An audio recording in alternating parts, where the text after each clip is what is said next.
My name is Edward, but everyone calls me Ed.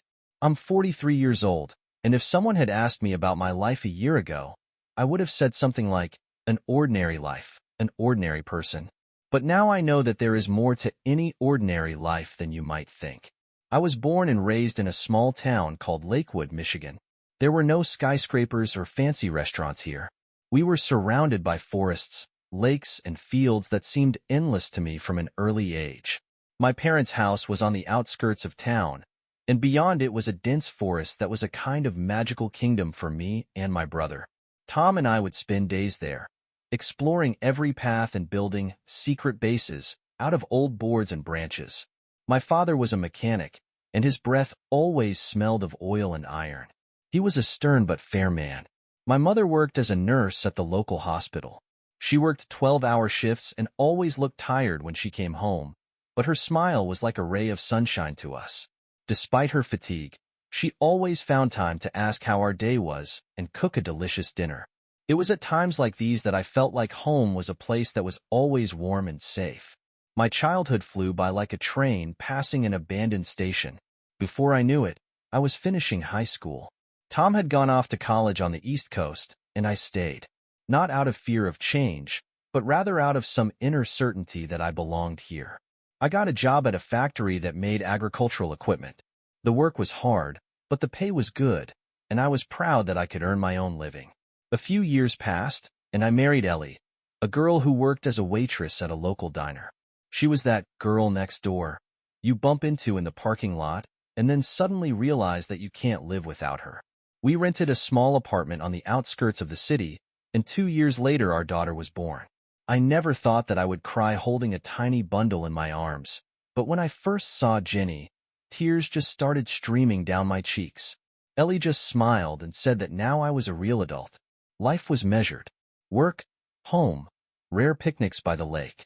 We saved up for a small house with a porch and a garden where bright yellow daffodils grew. In the evenings, I would sit on the porch with a cup of coffee, watch the sunset, and feel that I didn't need anything else. We had everything. A roof over our heads, a family, health. But, as often happens, it is at such moments that fate begins to test a person's strength. At first, my back began to bother me. I attributed it to hard work. Carrying iron parts day after day does not go without a trace. I put off visiting a doctor until one day I found myself doubled over in pain right on the floor of the garage. My neighbor Ben took me to the hospital. The doctor was silent for a long time after examining me, and then asked some strange questions about how long I had been in such pain and whether I had noticed any other symptoms. A week later, the clinic called me and asked me to come in. The diagnosis sounded like a blow, a herniated disc. The doctor explained that it would be impossible to do without an operation, and in the meantime, I would not be able to return to work. I was shocked. How would I earn money? I was not used to sitting still and did not know how I would cope with this. Ellie supported me, saying that we would cope, but I saw how her smile became more and more strained with each passing day. At first, I tried to pretend that everything was normal. I even tried to fix something around the house, until one day I tripped and fell, unsuccessfully hitting a stool. That day, for the first time, I was truly scared. Not for myself, but for Ellie and Jenny. After all, if I can't work, who will take care of them? We didn't have money for the operation, and insurance only covered part of the costs. Time passed. The months stretched out into a viscous gray shroud. We lived on Ellie's salary and savings that were running out very quickly. I became irritable, snapped at Jenny a couple of times, although she only asked me to play with her. I remembered her hurt eyes for a long time. Ellie silently put her in the bedroom, without saying a word to me. I knew that I was losing her trust, but I couldn't do anything about it. Pain, helplessness, and fear ate away at me from the inside. And yet fate gave me a chance. One evening, when I was lying on the couch and thinking about what would have happened if I had never gotten a job at this plant, the phone rang. It was Tom. We hadn't talked for several years, although we always congratulated each other on holidays. He said that he was going to visit me on the weekend. I wanted to refuse. My pride did not allow me to show my brother how weak I was. But Ellie insisted. Tom came with his family, his wife Sarah and 2 sons. It was easy with him, like in childhood. We talked about everything. about childhood, fishing on the lake, even remembered how we once got lost in the forest for a whole day. At first, I was afraid that he would start to feel sorry for me, but instead Tom offered to help. At first, I brushed him off, but he was persistent. He did not offer money, only work. Tom ran a small company installing solar panels. He offered me to work for him as a dispatcher, remotely. All that was required was to have a laptop and a phone. I could work from home without straining my back. For me, it was like a light at the end of the tunnel. The next day, Tom brought me an old laptop, and a week later I completed training. The first few days I felt insecure, but after a month I was able to grasp the essence of the work. For the first time in a long time, I felt useful. I saw that Ellie had changed. Her smile no longer seemed like a heavy mask. She even started singing in the kitchen while cooking, like before. Now I think that the whole story with the pain and the surgery was a lesson. I don't think of my life as ordinary anymore. Yes, it's not perfect, but it has its struggles and victories. Every morning, when I turn on my laptop and see my to-do list on the screen, I feel something more than just a desire to work. I feel that I can cope with any difficulties in this life. And this feeling is the most valuable thing I have. Sometimes changes come quietly, almost imperceptibly, but you feel their force, like the wind that suddenly changes direction. My new mornings did not begin with a sore back or heavy thoughts about how we were going to pay the bills. Now I got up a little earlier, made strong coffee, and sat down at the laptop right in the kitchen. Jenny was having breakfast at the table across from me, chatting about her school plans. Ellie watched us with a smile, sometimes fixing her hair or pushing the plate closer so that her daughter could finish her oatmeal. In these moments, I felt real peace. Working as a dispatcher was completely different from my previous life at the factory. There, I was used to the noise of machines, the smell of metal and oil. Here, everything was different. Silence, the clicking of keys, the occasional call from the installers on the line. I answered customer questions, made solar panel installation schedules, and monitored the fulfillment of orders. It seemed simple, but gradually I realized that this job required more than just attentiveness. You had to be able to listen to people, understand their needs, and find solutions. At first, I was worried that I would just sit at the computer. I thought that this was not a man's job. I admit, I fought with myself, but then I began to see the meaning in it. I was not just sitting. I coordinated an entire network of workers, teams of installers, suppliers, clients. Sometimes I found a way out of situations where others would have given up. There were supply problems when the necessary equipment was not available, but I learned to quickly find a replacement and negotiate with other suppliers. When I managed to solve a difficult issue, I felt a surge of pride. For the first time in a long time. Tom would call occasionally and ask how I was coping. I would answer briefly, "Everything is under control." He would laugh and say that he knew it, otherwise he wouldn't trust me with the job. Those words warmed my heart. Tom had always been a good big brother, both as a child and now. When I thought about how I would cope without him, something warm and grateful welled up inside me. Gradually, I began to notice changes in the house. The evenings became cozy again. Ellie no longer spent hours over the family budget, calculating how much we could spend on groceries. She began to buy bright dresses and coloring books for Jenny. One day, when she came home from work, she brought home fresh cinnamon rolls from the bakery downtown. I remembered how long it had been since our house smelled of baked goods. That evening, I felt that our life was returning to normal, but I knew this was only the beginning. The spinal surgery still hung over us like a black cloud. The doctors warned me that I couldn't put it off for too long. Every week, Ellie reminded me of this, and I just nodded, trying not to show how much it bothered me.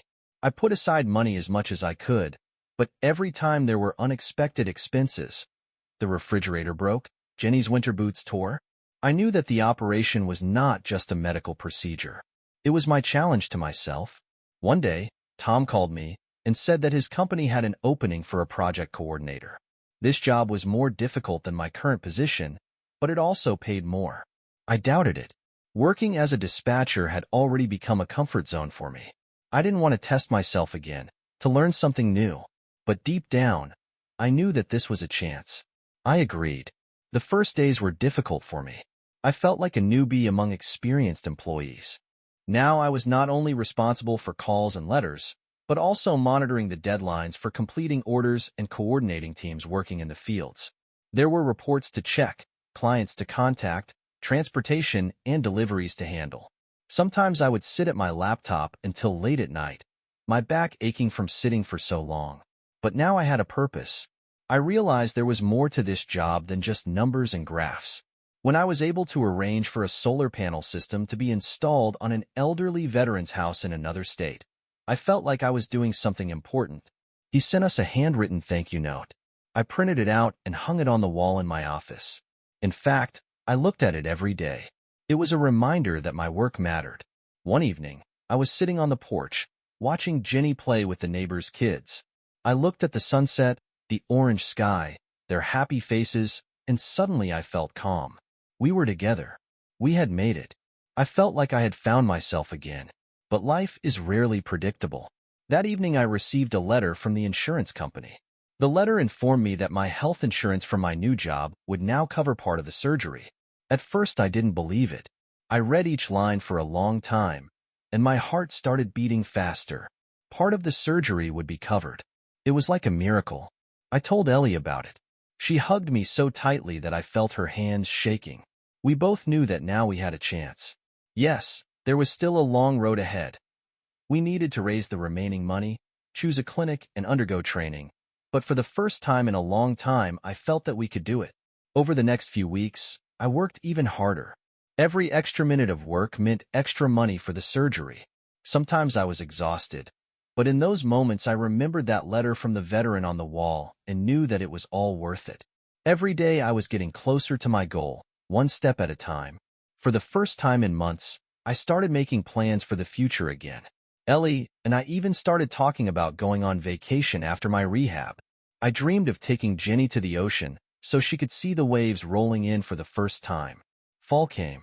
The leaves in our yard turned yellow and orange, like flames.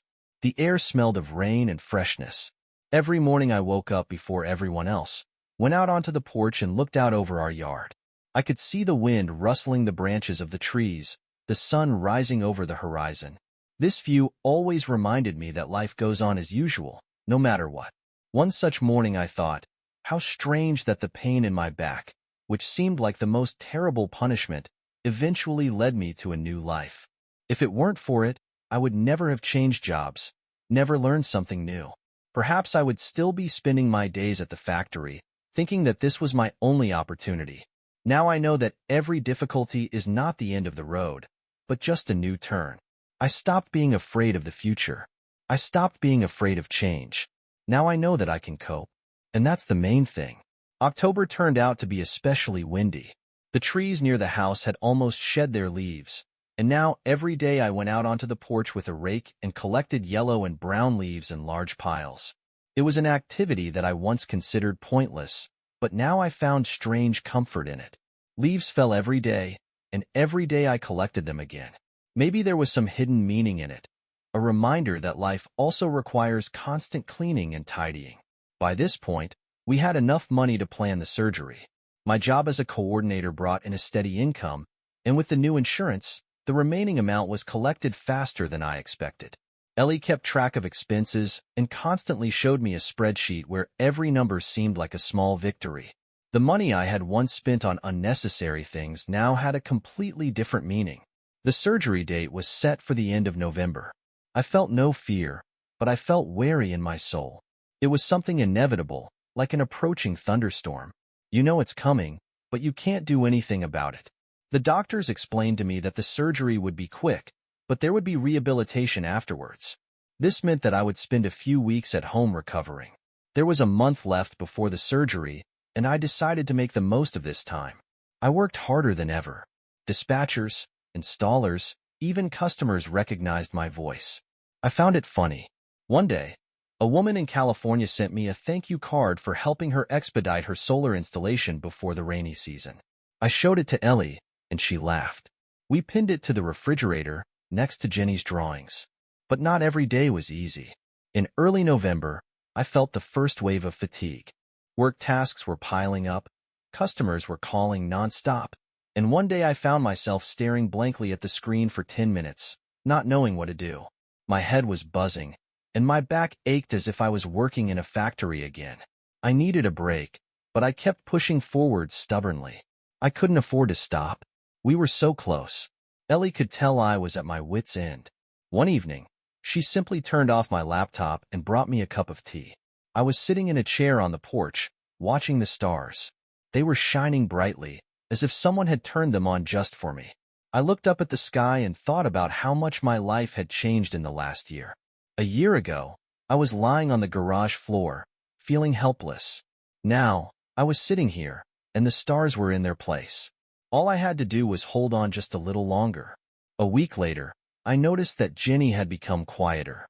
Usually she would chatter nonstop about school, her friends, her crafts, but now she was often silent. She would sit for long periods of time with her coloring books, looking out the window, as if waiting for something. I tried to start a conversation with her, but she just shrugged. One day, I heard her ask Ellie, "Will Dad be angry again after the surgery?" The words stuck in my chest. I knew it was my own fault.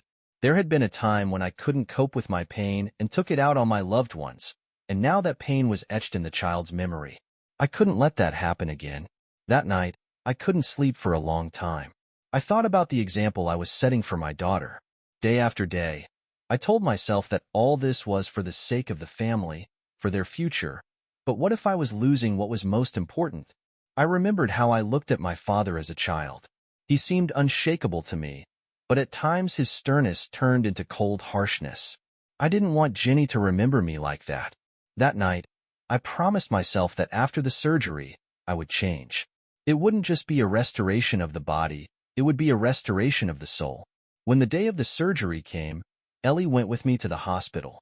We sat in the waiting room for over an hour, waiting for our turn. There were other patients around, older people, young men, and women with anxious faces. Everyone was waiting, as if before an exam. For the first time in a long time, I felt a strange calm. There was no longer any fear inside me. It seemed like everything had already been decided, and all I had to do was follow this path. When they took me to the operating room, I closed my eyes and thought about home.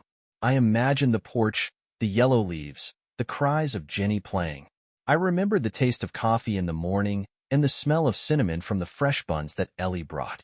This picture was so vivid that I felt it in reality. At that moment, I realized that for these moments I was ready to do anything. I woke up from the sound of an four and a soft light overhead. The doctor was standing next to me and saying something. I heard the words that the operation was a success, but at that moment I barely listened. I just looked at my arms and legs, wiggled my fingers, and felt everything as before. It was like a miracle. The day passed in a daze. I fell asleep and woke up, and time dragged on viscous and slowly. Ellie was sitting next to me with a book in her hands. Sometimes she would look up and check on me. There was something new in her eyes, something I hadn't seen in a long time. It was confidence. We had been through so much together that nothing could break us now. The next day, I was allowed to stand up. The nurse helped me sit on the edge of the bed. I was afraid to stand up. I was afraid the pain would come back. But when I took the first step, I felt nothing but the hardness of the floor under my feet. The nurse smiled and said it was a good sign. I took another step, then another. By the third step, I felt a slight tremor in my legs, but it was more from excitement than pain. I returned home a week later.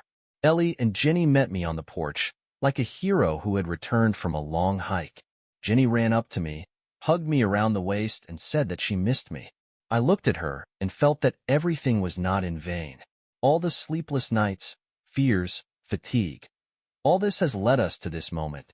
From the first days after my return, I began to do rehabilitation. The exercises were simple, but every movement was difficult. Every day I convinced myself that these were only temporary difficulties. Sometimes it seemed to me that I was back to the days when I worked at the factory and carried heavy parts. But now everything was different. Now I knew what it was all for. One evening, I went out onto the porch again. It was quiet all around, and the air smelled fresh. I stood leaning on the railing, looking at the stars and thinking about how much had happened this year. But I no longer felt anxiety or pain. Instead, I felt strength. Not the strength that comes from hard work, but the strength that is born inside after a long struggle. I knew that there would be more difficulties ahead, but now I was ready, because I had already won once. And this victory will stay with me forever. 3 months have passed since the operation. Time seemed to stretch out, but at the same time it flew by, like a train that you see only for a moment. Each day was like the previous one. Rehabilitation exercises, work on the laptop, and evenings with the family. But each day was important because I felt a change. My back no longer hurt, and although there was a little discomfort from time to time, it was insignificant compared to what I had experienced before. I could bend over again, pick up small objects from the floor, and walk without fear that something would click in my spine. The most important thing for me was that I regained my ability to be a father. Now I could play with Jenny, run with her in the yard, and even once picked her up in my arms when she twisted her ankle. At that moment, I felt like I had won. Not the doctors, not the drugs, not the operations, but me. My own efforts had brought me to where I was. Every morning began with exercises. The doctor gave me a detailed plan, and I followed it strictly. Stretching, bending, light walking. All this used to seem like a small thing, but now I saw these movements as a symbol of freedom. I was in control of my body, and not the pain that controlled me. Ellie sometimes watched me from the porch, holding a cup of tea in her hands. She no longer looked tired. Now there was lightness in her eyes, as if a heavy burden had been lifted from her shoulders. Work was going on as usual. I had already fully mastered the position of project coordinator. Now I was entrusted with more complex tasks, projects to install solar panels for large objects, warehouses, schools, and even a small hospital in a neighboring town. I liked it. I no longer felt like just a cog in a huge machine, as before at the factory. Now I knew that I could make decisions, and that the destinies of people depended on these decisions. One day Tom called me and said that my successes had not gone unnoticed. He offered me to take advanced training courses so that in the future I could take a higher position. I agreed without thinking. I was no longer afraid to learn something new. But the biggest change was not in my work or my health. It was in my family. Jenny, who used to watch me warily, was now the chatterbox she used to be. Every night before bed, she would climb onto my couch and tell me stories of her adventures at school. She bragged about winning a drawing contest and showed me her work, a landscape with a house and a big yellow sun above it. Under this sun stood 3 figures, Mom, Dad, and her. They were all smiling from ear to ear. I stared at this drawing for a long time. Tears were rolling down my face, but I held them in so that she would not notice. Ellie had changed too. We started going for walks in the evenings more often. Just like that, without a goal. A new park had opened in the city, and one day we decided to spend a day off there. Jenny was swinging, and Ellie and I were sitting on a bench and looking at her. At that moment, I thought that this was probably happiness, just sitting next to those you love and knowing that they are nearby. I felt like our life had finally evened out. Everything was going smoothly, and it even scared me a little. It always seemed to me that a period of calm is sure to be followed by a storm. But time passed, and there was no storm. Instead, a feeling of inner balance came. I no longer waited for bad news. I began to think about the future. One day, Ellie said that we hadn't been on vacation for a long time. It was said so casually that at first I didn't even understand what she meant. But then I realized. She was talking about a real vacation, a trip somewhere where you can forget about everything. We had never allowed ourselves such a thing. I looked at her and smiled. The thought started spinning in my head. Why not? The next day I started looking for options. I wanted to make it a surprise, so I didn't tell Ellie and Jenny. In the evenings after work, I opened my laptop and looked for places where I could spend a few days with the whole family.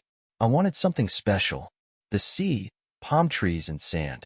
Jenny had never seen the ocean. I wanted it to be unforgettable for her. A week later, I found what I was looking for, a small cozy house on the coast in Florida. Nothing luxurious, but it was enough. I booked it and bought plane tickets. This day became one of the best in my life. I felt like I was about to jump into a sea of change, and it was not scary. On the contrary, I was looking forward to it. I did not hide it from Ellie. Seeing her reaction, I realized that I had made the right choice. Her eyes filled with joy, like a child who was given a long-awaited toy. Jenny, having learned about the trip, began jumping around the room and screaming that she was ready for swimming. She immediately ran to collect her toys. We flew to Florida early in the morning. Jenny was delighted with the plane. She glued herself to the window and kept asking when we would see the ocean. When the plane began to descend, I myself could not tear my eyes away from the view.